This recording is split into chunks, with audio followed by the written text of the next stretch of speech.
The call was 4 minutes long. 4 minutes! And then she was standing in her kitchen with a coffee that had gone lukewarm and a case file open on the counter and no idea what to do with either of them. Let me back up. Let me tell you how I got here. My name isn't important. What I do is, I work in family services. I've been doing it for 6 years.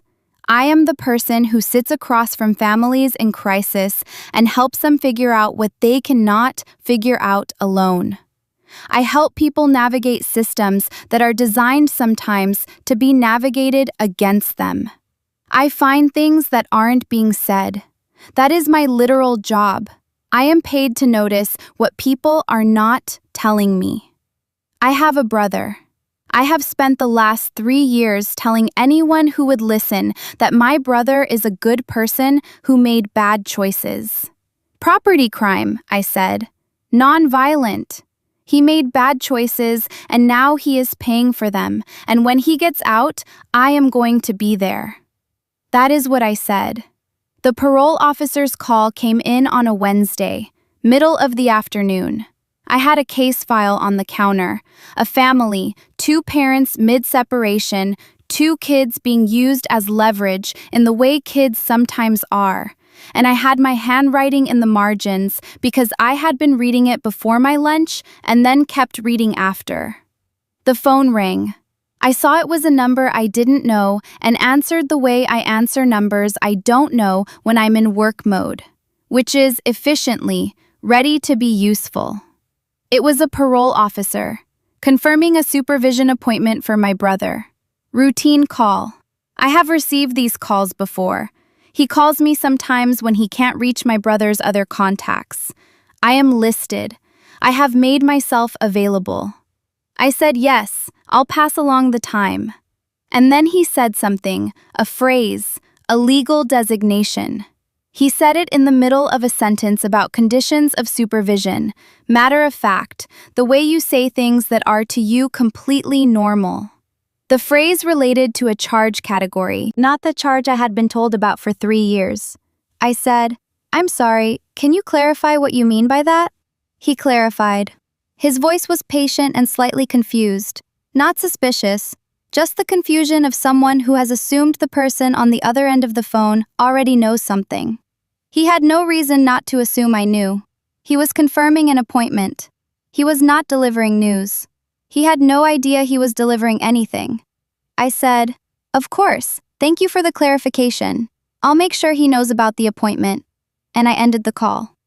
Then I stood in my kitchen without moving. I have this thing I do when I am processing something difficult. I count. It started when I was a kid. I used to count ceiling tiles when something was wrong, when I was anxious or scared or couldn't locate the feeling I was having. The count gave me something to do with my brain while the rest of me caught up. I don't always do it consciously. I notice it when I'm already doing it. I was counting conversations. The ones I'd had over 3 years, with colleagues, with friends, with people at my mother's table, with my brother's friends who came to me sometimes, needing reassurance, needing to know he was going to be okay. 11 of those conversations. 11 times I had said, property crime, nonviolent, he made bad choices. 11 times the people I was talking to had looked at me with an expression I had read as sympathy or complicated agreement or the particular tiredness of people who are carrying their own things. 11 times. I got to 11 and stopped counting. My family knew, all of them. My mother, my aunts, my cousin Deanna, who I have talked to on the phone once a week for 3 years. My brother's closest friends who came to the courthouse and sat behind him at the hearings. Every single person who had ever looked me in the eye while I said what I believed about my brother. They all knew. I was the only one who didn't. 3 years earlier. I want to tell you what it was like 3 years earlier, so you understand what I am talking about when I talk about what I lost. My brother is 2 years older than me. We grew up in a house where both our parents worked, and we were left alone together enough to become fluent in each other.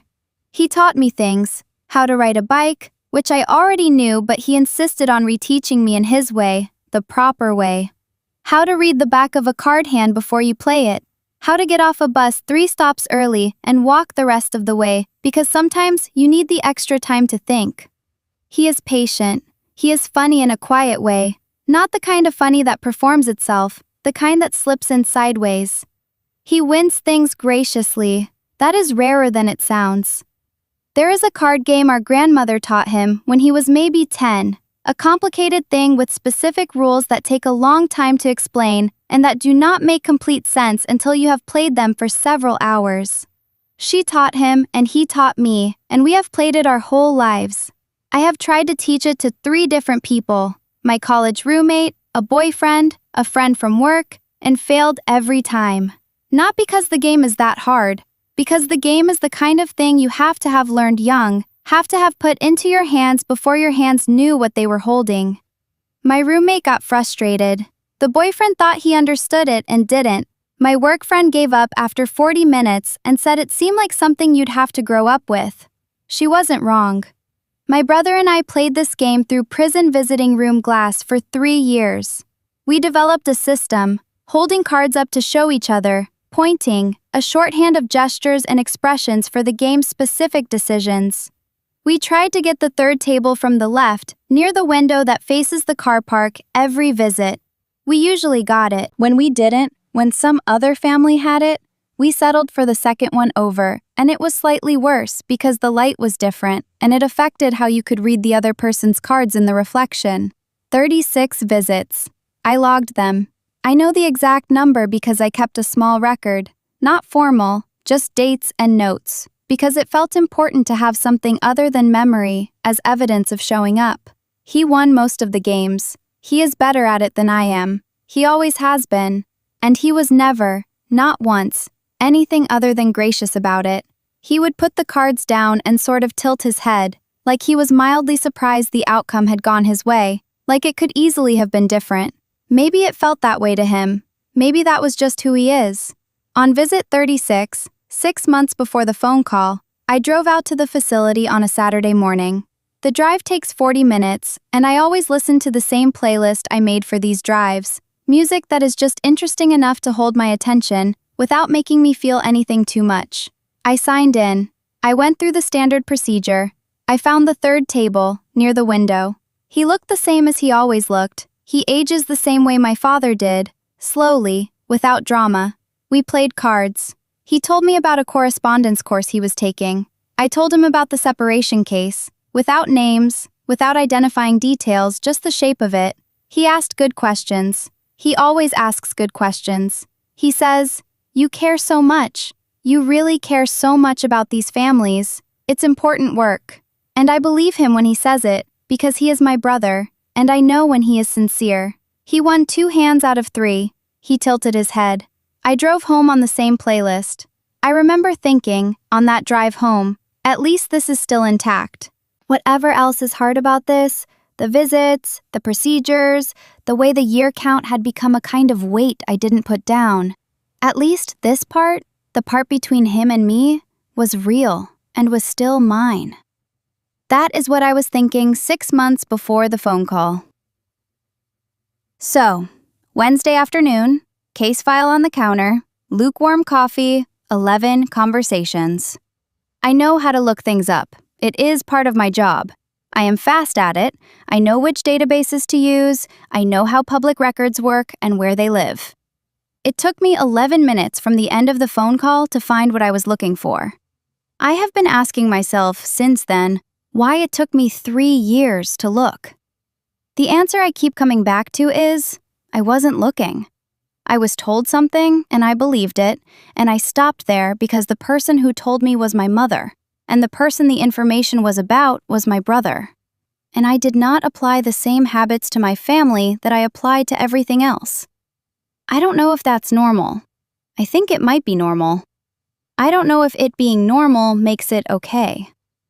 What I found in 11 minutes of searching, a discrepancy. Legal language is imprecise. I know this. I work with it every week. Charge categories overlap. What a parole officer flags is not always what appears on the original conviction document. I told myself this. I told myself it carefully, walking through each part of the argument, making sure each step held. Then I read the document again. The step did not hold. I put my phone face down on the counter and went and stood by the kitchen window. The street outside was doing its ordinary afternoon thing. A woman with a dog, a delivery driver. The light was the specific kind of mid-afternoon light that falls differently in October than any other month. Flatter somehow, less interested in what it lands on. Okay, I thought. Okay. Think. The parole officer used a specific designation. That designation applies to a specific charge category. That charge category does not map onto what I was told 3 years ago. It maps onto something different. Something I would describe differently if I were filing paperwork on a case at work. There is an explanation, I told myself. I work in a social services office. Legal language is imprecise. I do not have the complete picture. Then I thought, I have never tried to get the complete picture. In 3 years, I have never tried to get the complete picture. I left the case file on the counter. I called my mother. My mother is a person who has never, in my experience, been caught off guard. She anticipates, she prepares. She enters every significant conversation having already considered how it might go and what the exits are. This is a quality I admire in her. I think I learned some version of it from watching her. But it means that when you're talking to her, you are always also talking to the version of the conversation she ran in her head first. I called her at 7 that evening. I had spent the afternoon at my desk reading the case file I was supposed to be reading none of it, going back to my phone, putting my phone down. I had called my brother's parole officer back and asked 2 careful questions that I framed as administrative clarifications, and received 2 answers that did not help me believe the explanation I had been trying to build. I called my mother. She answered on the second ring. She said my name the way she always does, with the particular warmth she reserves for me, the one I have been hearing my whole life, and have taken completely for granted until approximately 7 that evening, when I stood in my kitchen and heard it and thought, she has been doing that, while she knew. I asked about the parole officer's call. I mentioned the appointment, the confirmation, the phrase. I said I had been confused by some of the language, and wanted to check that I had the right understanding of the conditions. My mother's answer was 1 beat too smooth. I know what a prepared answer sounds like. I know the rhythm of it, the way someone lands on their words when their words have been thought about beforehand. The tiny absence of searching, the slight fluency where there should be slight hesitation. She is good. She has always been good. But I am better at listening to this than almost anyone I have ever met, and I heard it. I said, "Mom, I looked it up." A silence, not long, but the specific kind of silence that is not the absence of something, it is the presence of a decision being made. She said, "I know." I said, "You knew the whole time." She said, "Yes." 2 words, not relieved when she said them, not guilty exactly, more like someone putting something down that has been heavy for a long time. That is the most accurate thing I can say about it. She said, "I know the way you say it when you have been waiting to say it, when the saying of it is, in some complicated way, a relief, even if what you are saying is not a relief to the person hearing it." We talked for another 20 minutes, the logistics of the conversation, who told her, when she knew, what the plea agreement had contained. Those came out in the 20 minutes. But the 20 minutes started with those 2 words, and every sentence after them was just filling in details I could already see the shape of. I ended the call. I stood in the kitchen for the 3rd time that day. It was 9:30. The coffee was long gone. My brother had not committed property crime without a victim. There was a person, a specific person. The charge I had been told about, the one I had described to 11 different people, was the result of a plea agreement, a reduction. I had a good day. I contributed something useful in a project meeting, and Patricia said, without looking up from her laptop, "Good point." And I went back to my desk feeling fine. That evening, on the 4 blocks between the office and the station, A woman was walking her dog ahead of me, one of those small, solid dogs that moves like it is very committed to being somewhere. And I was behind her and enjoying the brief comedy of the dog's momentum versus her leash management. And then I moved past her and looked up to navigate around a delivery cart on the sidewalk, and he was there. Different side of the street, same direction, green bag, carabiner. I did not look away. I crossed to the other side, wide angle, using the delivery cart as an excuse to shift, and then I was on the opposite sidewalk, and he was on his original side, and I walked to the subway entrance without looking back. I moved to the other side of the street, and then I had a whole conversation with myself on the way home about how that was a completely normal thing to do and meant nothing. I had that conversation a lot. That evening, I scrolled through the note from the beginning. I had not read it in sequence before, I had only added to it. Reading it from the top, I saw what I had not seen, adding one entry at a time. I saw the shape. 17 appearances out of 21 commute days. 2 absences on days I had deviated from my schedule. An evening presence, twice now, on the commercial block between my office and the station. As a list, the entries were meaningless. In sequence, with the gaps marked, they were a pattern I would flag immediately in any dataset I was paid to analyze. It is my job and my nature, and I have never, until 3 weeks ago, understood how exhausting that can be. After work, I drove to the courthouse. I want to say something about the courthouse building itself. I have been in it many times, for hearings, for records requests, for professional reasons. I know the smell of it, that specific institutional smell that is part paper and part disinfectant, and part the particular staleness of air that has been recycled through government-grade HVAC for several decades. I know the sound of it, the way conversations echo slightly in the main hall, the particular click of the security desk's computer. I am not afraid of this building. It is a neutral space to me. It is a place where things are documented. I requested the full case file for my brother's case. I sat in a small room with a photocopied stack of documents, and I read them. The original charge first, then the plea agreement, then the supporting documents, then the victim impact statement. I've read hundreds of victim impact statements in my career. They are part of the work. I help people write them sometimes, sit across from someone who has had something taken from them, and help them find language for what that cost. I know how to read them professionally. I know the structure, the form requirements, how the language gets shaped by the process. I read this one the same way I read them at work, all the way through, twice. Someone wrote it, a specific person. It described what happened and what it cost, and it named the cost in specific terms, and the terms were true. I could feel that they were true, in the way you can feel when someone is describing something that actually happened to them. There is a texture to that kind of testimony. It does not read like something assembled. It reads like something endured. I put it face down on the table. The fluorescent lights in that room made a sound I had not noticed when I came in. I did not go back to the courthouse that evening. I drove to my mother's house. She was in the kitchen.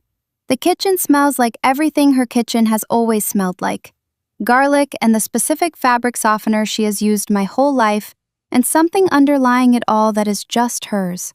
Just the smell of that kitchen, something I have no other name for.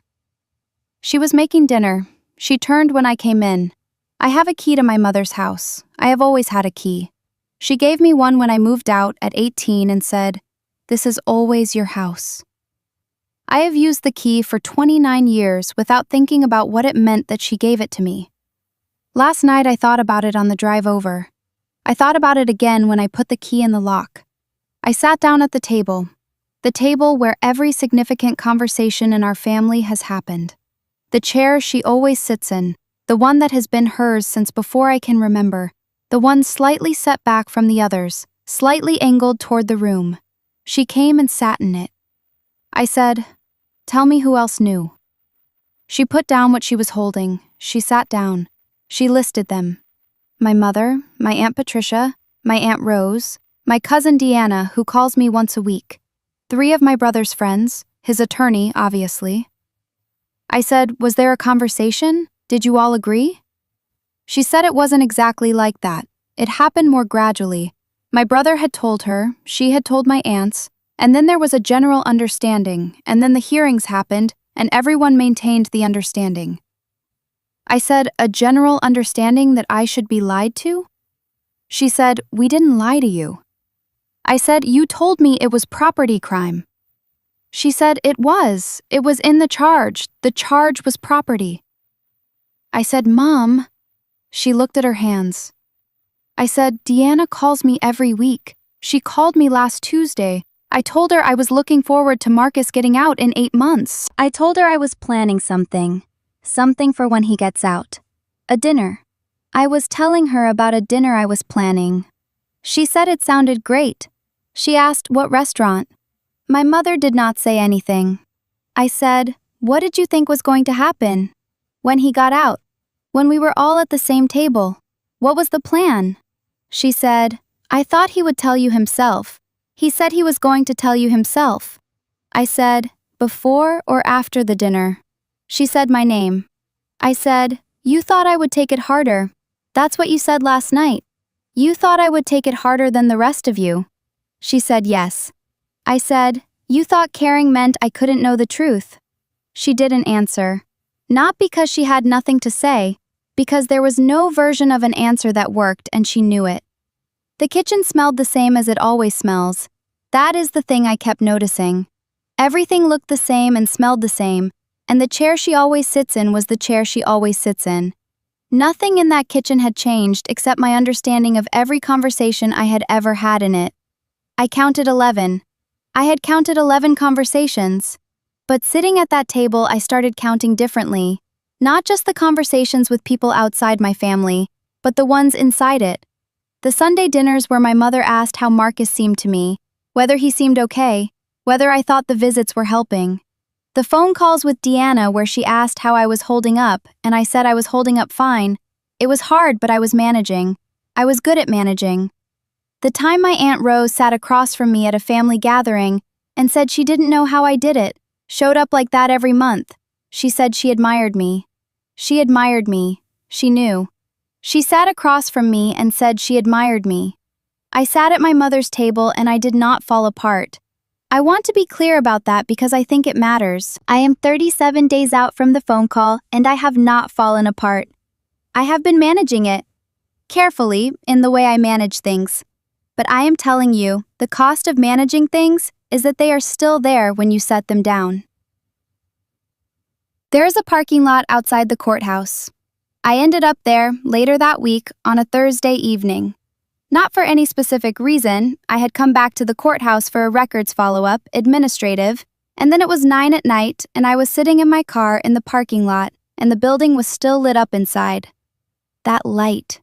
The institutional yellow of a building that runs on electricity that doesn't come from anyone's choice, that just runs. The courthouse was going to be lit up on Thursday evening whether I was in the parking lot or not. It was going to be lit up on Friday and Saturday and the next week and the week after that. The documents I read were going to stay in that file room whether I came back or not. I was thinking about the victim impact statement. I have helped people write those statements. I have sat across from people in the worst periods of their lives and helped them put into language what happened to them and what it cost. I believe in that work. I believe in the capacity of documented testimony to do something real, to make a reality visible that would otherwise be invisible or minimized or smoothed over by other people's more convenient versions. That is what I believe. That is what I go to work believing every day. For 3 years, I have been, in various conversations, contributing to a more convenient version. I know I did not know. Not knowing is real. It is not a fiction I am constructing for myself. The information was withheld from me. I could not have known what I had not been told. But I contributed. I used his situation as professional evidence. Not with names, not with identifying details, but more than once, I sat across from a colleague and said something like, "My own brother is in the system, and he is not a violent person. He made bad choices. Circumstances shape choices. The charge is not the person." I said that. in a professional context, based on incomplete information that everyone around me knew was incomplete. And someone, the person who wrote that statement, who sat down and described what happened to them and submitted it to a legal process, that person's reality existed the entire time I was saying those things. Their cost was real the entire time. I was not erasing it intentionally. I was not erasing it at all in my own mind. But I was part of a pattern of being given a version of events and using that version. And the pattern has a victim. And I knew the victim's existence was real because I read their words. I stayed in the parking lot until the lights in the courthouse went off. That was the thing that made me start the car. Not a decision, just the dark. Then I drove home. I want to talk about who I thought I was. This is the part I have not been able to talk to anyone about, because it requires saying something that sounds either melodramatic or self-pitying, and it is neither. Or I am trying to make it neither. But you're not someone I know, and I can't tell anyone I know. So, I have spent my career being good at something specific. I don't accept the version I'm given. When a family comes to me in crisis, there is always a version on offer. A parent's version, a child's account, an institution's documentation. And my job is to hold all the versions at once without collapsing into any one of them, and to find the thing in the space between them that is actually true. I am good at this. My supervisor has told me I am good at this.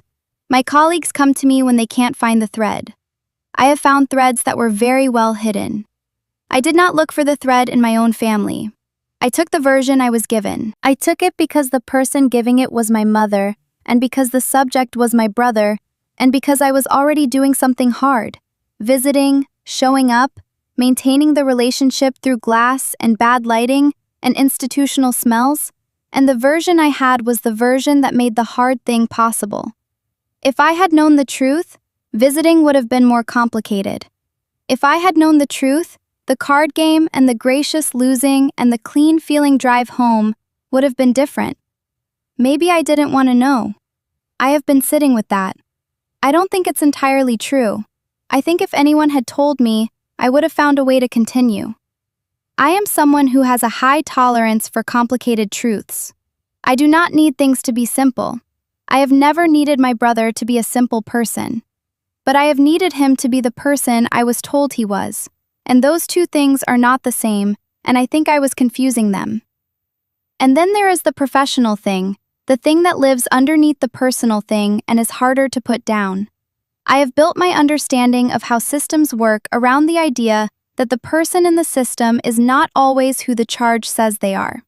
That the charge is a reduction, that it does not contain the full human reality.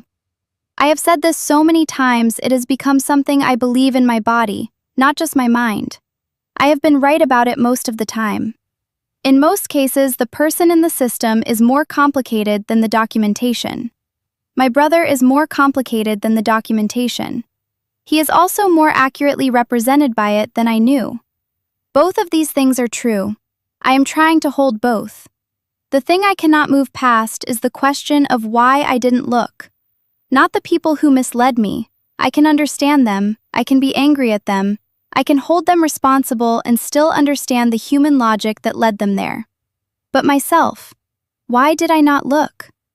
I look at everything else. I sat in a parking lot and held that question. I did not get an answer. I think the answer might take a while. I think the answer might be what therapy is for.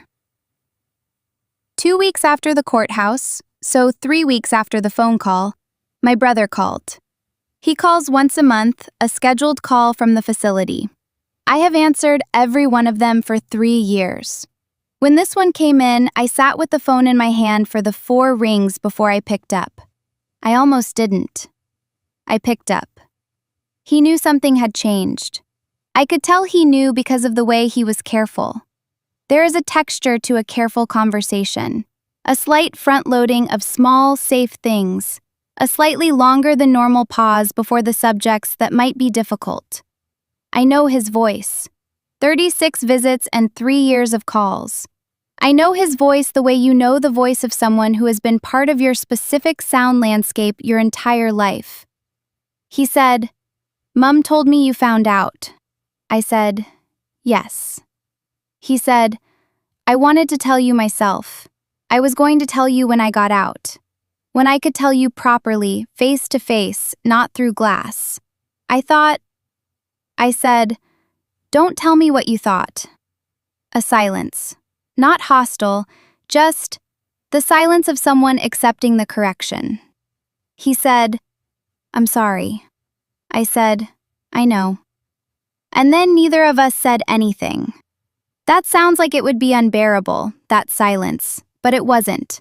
It was the kind of silence that has always existed between us, the one we've always been able to sit in without needing to fill it. I sat in it and felt the weight of everything it was carrying now, and also, underneath that, the specific grief of it, that the silence was still ours, that he was still my brother across the gap of it. I don't know what to do with that. The call ended the way our calls always end: logistics, dates, a goodbye. He said, "I love you." He says that at the end of every call. I said it back, and I meant it, and I have no idea what that means, or whether meaning it makes anything better or worse, or simply true. He was managing something during that call. I could hear it, the management, something careful in how he held himself together across the phone. I know what it costs, that kind of holding. I am doing it myself.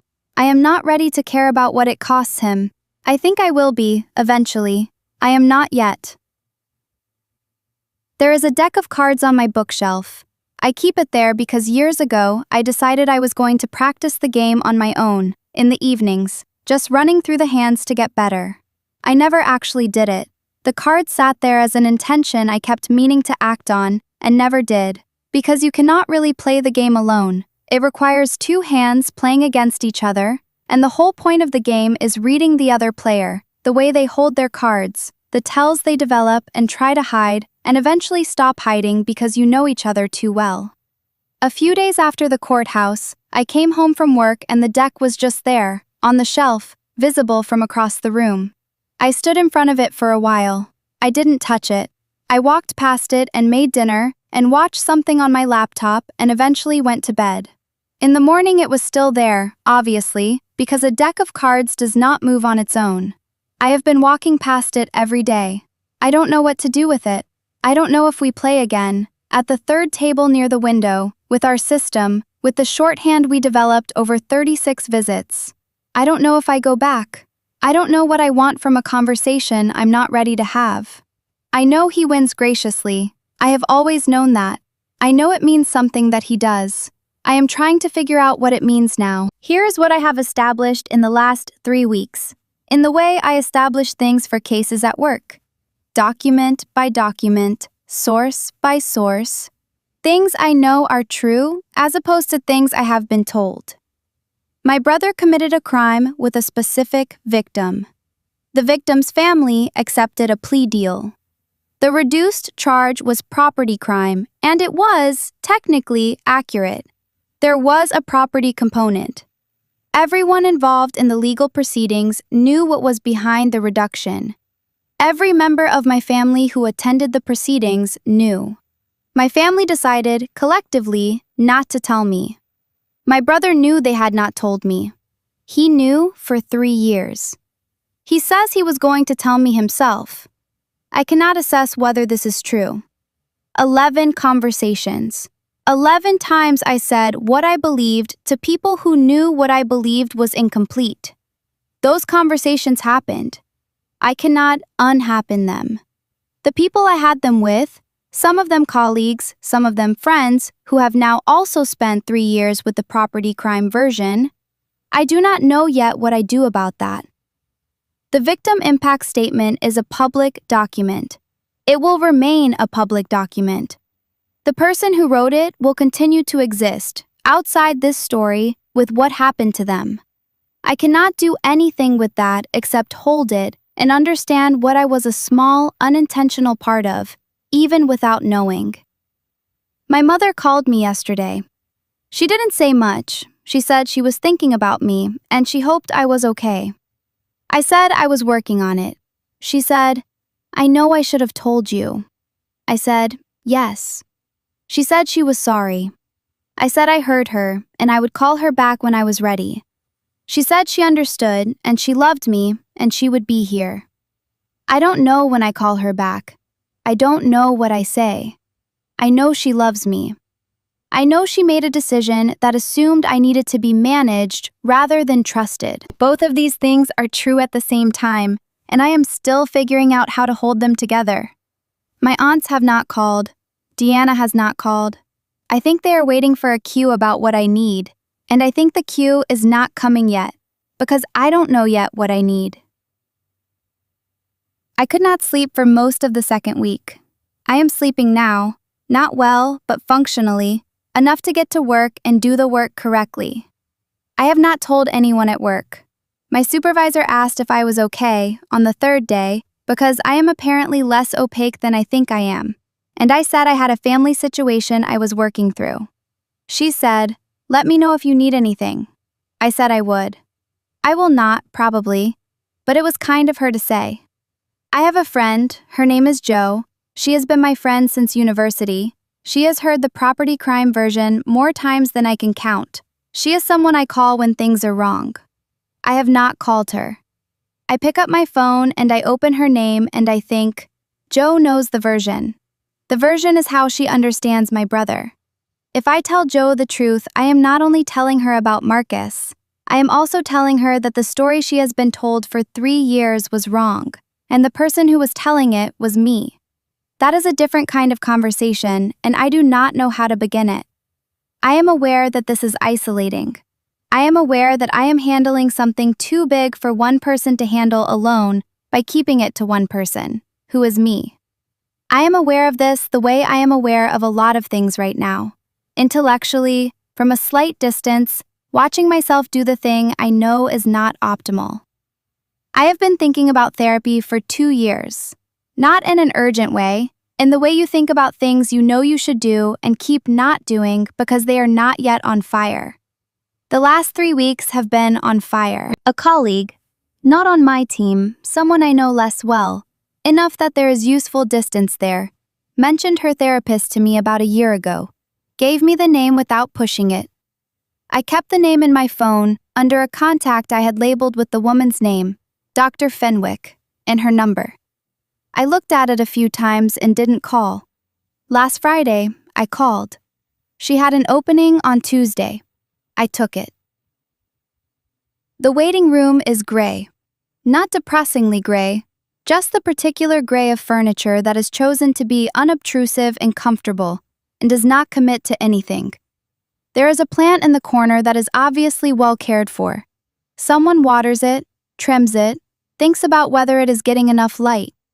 There is a low table with magazines that I am not going to pick up. There is a window that looks out onto a narrow alley between buildings, and beyond that, a slice of street. I have been sitting here for 7 minutes. My appointment is at 2. It is 1:53. I have the deck of cards in my bag. I don't know why I brought it. I was packing my bag this morning and the deck was on the shelf, and I picked it up and put it in my bag without deciding to. It's there now, underneath my wallet and my work badge and the case file I brought home last night to read on the bus. I don't have an ending for this yet. That's the honest answer. I have 37 days of new information and a parking lot and a phone call I am not ready to think about without my chest doing something complicated. And I have a mother who loves me and made a decision about my reality without me. And I have a brother across a pane of glass who wins things graciously and will tell me, one day, in whatever language he can find, what he wants me to understand about what happened. I don't know if I will be ready to listen. I think I will eventually be ready. I think eventually is not now. I think about the person who wrote that statement. I think about them a lot. Not in a way where I can do something useful with the thinking. There is no useful action available to me. The process has run its course. The sentence is being served. I just think about them the way you think about someone whose reality you now know about and cannot unknow. I hold it. I do not know yet what to do with the holding except to keep doing it and see what it turns into. I am good at my job. I still believe I am good at my job. I believe I can be good at it and also have been wrong, simultaneously. And that understanding how I was wrong might make me better rather than worse at the thing I have spent my career doing. I am telling myself this. Some days I believe it more than others. Today, in this waiting room, I believe it about 60%. That feels like progress from the first week when I believed it about 15%. I have the card game in my bag. I have not taken it out. I'm thinking about the third table from the left, near the window that faces the car park. I'm thinking about the drive, 40 minutes, the playlist. I'm thinking about what it means that when I imagined going back, and I have imagined it in the last 3 weeks more than I expected to. The thing I imagined was the specific sound of the visiting room, the specific quality of his voice across the glass, the way he tilts his head when he wins. I don't know what that means. I know it means something. My name will be called in a few minutes. I will go in and sit down, and a person who does not know my family and has no stake in which version of this I tell will look at me and say, "So, what brings you in today?" And I will start talking.